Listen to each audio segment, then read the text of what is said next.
So let's continue our walk through the book of James today. And again, I just want to reiterate, I want to go through the whole book of James, verse by verse. But what's driving me in this series for this YouTube series is a devotional thought, like devotional teaching. To use BEMA language, I want to stay on a PaRDeS level. And I know whenever I do this, I think my shtick and the thing that everybody is expecting from me is to pull apart chiasms and talk about the literary depth. And we have a podcast for that, and that's great. And I'm not saying that I won't talk about a remez, or some other allusion, or maybe even a literary detail here or there. That stuff is in me, and it just kind of comes out of me. So I'm not saying I won't talk about it at all, but that's really not what I'm trying to do here in this series.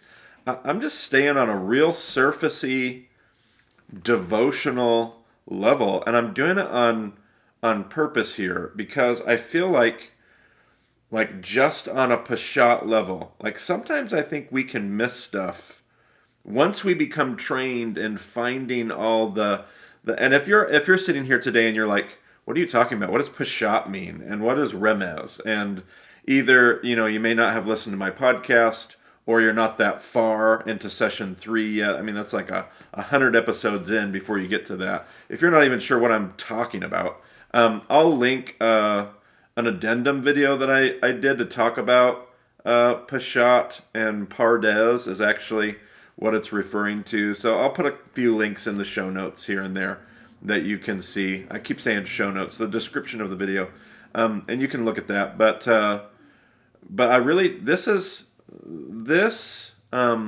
idea, I think sometimes once we get the tools for being able to do, I don't know what you want to call it, like deep Bible study or a contextual hermeneutic or whatever, sometimes I think we gravitate away from just a simple reading of the text. And one of the things I tried to make clear in the podcast in our study was that there's a place for all of that. There's a place for the simple reading. There's a place for the literary analysis. There's a place for the rabbinical hermeneutics. There's a place kind of for all of it. And right now, for where we find ourselves in the world right now, I think we just need a simple reading of the book of James. So that's why I'm doing this. I'm not going through this to blow your mind with brand new. Don't get your hopes up with this video series as far as new, cool, profound things I didn't know. I just want to lead a devotional reflection through the book of James. So will you continue to come with me? Where did I leave off in our last video? I left off in verse 18. So let's pick up James chapter 1, verse 19, and maybe we'll try to get through the rest of chapter 1 here today. Probably won't be a super long conversation, but some of the best stuff, it may not be long, but listen to me, some of the best stuff is in this section, and it's going to start right off the bat. Right off the bat. Now, consider where we're at in 2021.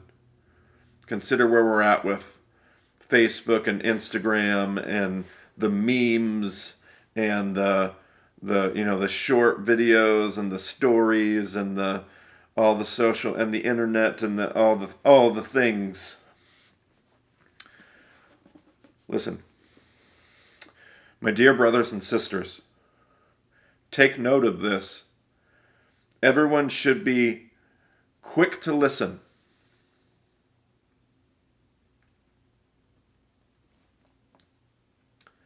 slow to speak, and slow to become angry. Because human anger does not produce the righteousness that God desires. I feel like I want to spend the next 20 minutes just repeating that verse.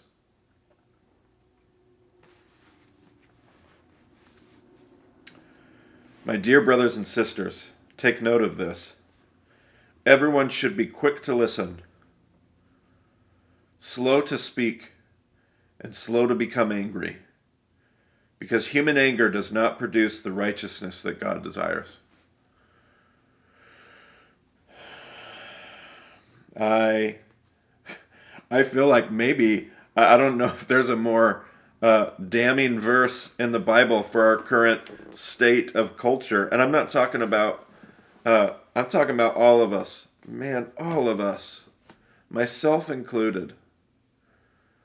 I just recorded a podcast episode yesterday where it wasn't bad. I don't think I need to go back and edit anything or regret anything, but I was right kind of on the edge of like my frustration kind of boiling over, and it kind of like came out in a few comments.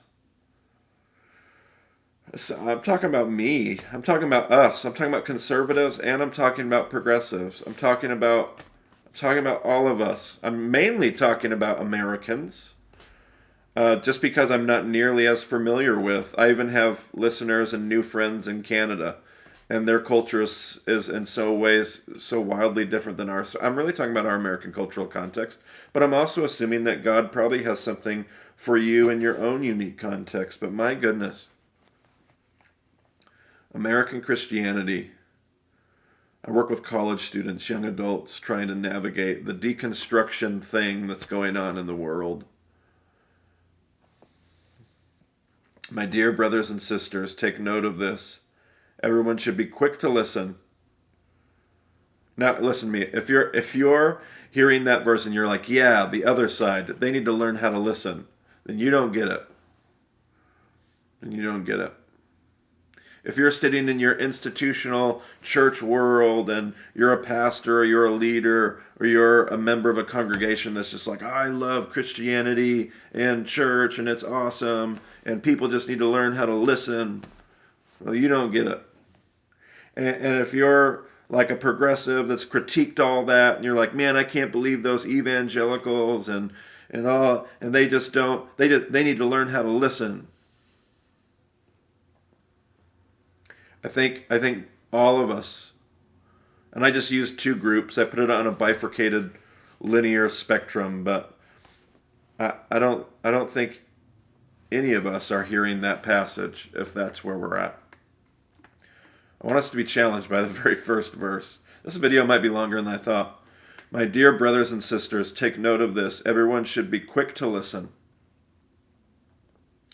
slow to speak, and slow to become angry. Both sides of whatever argument you want to talk about, both sides so quick to become angry. We need to be quick to listen, slow to speak. Shut up. Listen. Listen to understand.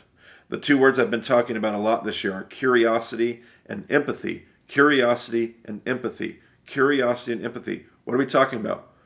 Being quick to listen, slow to speak, and slow to be angry. Curiosity and empathy. Learning how to shut your mouth and listen in order to understand people. You can't do that if you're not quick to listen. If you're slow to listen, you can't be curious and show empathy. If you're quick to speak and quick to get angry, if you always have something to contribute, always have an opinion, always have a conviction, never know how to just be quiet and just listen and think about where that other person is coming from and why they bring that to the table in the conversation. And I really don't care which side of any conversation you're on. Although I would say that there are some people that are, I don't know if I want to get into this on this video. There are definitely groups of people that have been so mistreated that this has failed them. Nobody has listened. Nobody's listened. Nobody's listened. Nobody's listened. Nobody's listened. And so then, of course, the marginalized and the oppressed. It's kind of hard to just smash them into this verse because they're kind of the fallout of the failure to adhere to this exhortation. But nevertheless, I didn't really intend to get into that on this video. I just want to challenge us, all of us who have a computer and are cool enough to watch YouTube videos, and I'll put myself at the front of the line. My dear brothers and sisters, take note of this. Everyone should be quick to listen, slow to speak, and slow to become angry, because human anger does not produce the righteousness that God desires. Therefore, get rid of all moral filth and the evil that is so prevalent, and humbly accept the word planted in you, which can save you. So get rid of all the moral filth, and what was the phrase? And accept the word planted in you. The word planted in you. Accept that and get rid of the moral filth. And I know, again, to speak of two different camps, to speak of different perspectives, to speak about two bifurcated, polarized worldviews. I know that we all disagree on what the moral filth is. I'm not going to try to answer that in this video. I know that one camp sees the moral filth as like secular compromise and a biblical morality code that God set out for us to adhere to. The other side sees systemic corruption and the inability to care for the humanity of other people. Like, I know that we all see moral filth differently. It'd be good if we were quick to listen and slow to speak and slow to get angry. It would be good if we remembered that human anger doesn't produce the righteousness that God desires. Like, if we all listened more. Like I honestly feel like both camps have something really beautiful to say. And I also feel like both camps... Marty, what are you talking about, both camps? All kinds of things. I'm not talking about any one thing. I'm not talking about that one political issue. I'm not talking about the Republican-Democrat divide. I'm not talking about theological. I'm talking about all of it. Because that's what's sexy in today's world, is to take every last little thing and figure out where you stand for it or against it. I'm in the for crowd. I'm in the against crowd. What about this? For, against.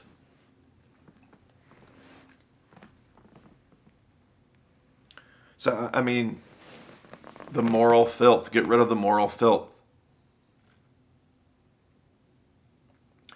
I have a lot of conservative friends, families, neighbors. I think they have something really valuable to bring to the table. I think that they have something that they're trying to share with the world about morality and a commitment, a devotion to goodness, to righteousness. I think there are nuances to that conversation that really, really matter, actually.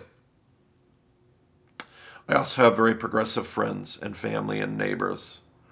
I have those voices and perspectives. And they want to talk about injustice and what happens to different people groups, or what the fallout is of these massive imperial organizations that we build, sometimes called churches. And I think that matters too. And honestly, if we'd shut up long enough to listen to each other, if we would just be quick to listen, like truly listen, not just be silent and let the other person talk. I'm talking about listen to understand, curiosity and empathy. If we were quick to listen, slow to speak and slow to get angry, I think we could actually find a ton of common ground. If we weren't always fighting all the time and demonizing the other group of people, I actually think we could actually listen to someone and be like, yeah, there's actually a lot of that I agree with. I don't disagree. I like that. And here's the thing that I'm concerned about. And I think the other side would say, yeah, no, I understand that too. And moving forward, I don't know if that's any easier. I don't know if moving forward would be any easier. I don't know if we would know what to do. I don't know if politics would change. I don't know if it has that much impact. But I'll tell you where it would have an impact. It would have an impact on our humanity. It would have an impact on love and respect. The way that we engage other people. Like, we may be, I don't even know if this is accurate, we may be the most intelligent people group to ever walk. We have the internet, and we have learned so many things. And we may also be, on some level, the most socially debased group of people in the way that we just interact with each other. Again, I'm speaking to my American context, largely American Christian evangelical context, but do with that what you will. Man, I'm only a few verses into this. Where are we at on time? Do not merely listen to the word and so deceive yourselves. Do not merely listen to the word, any of it, whatever word. Do not merely listen to the word and so deceive yourselves.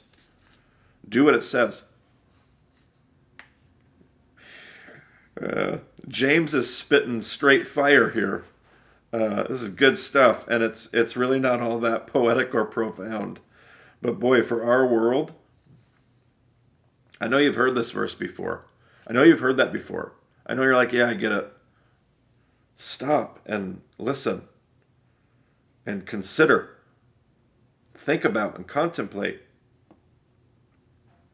Anyone who listens to the word but does not do what it says is like someone who looks at his face in a mirror and after looking at himself goes away and immediately forgets what he looks like.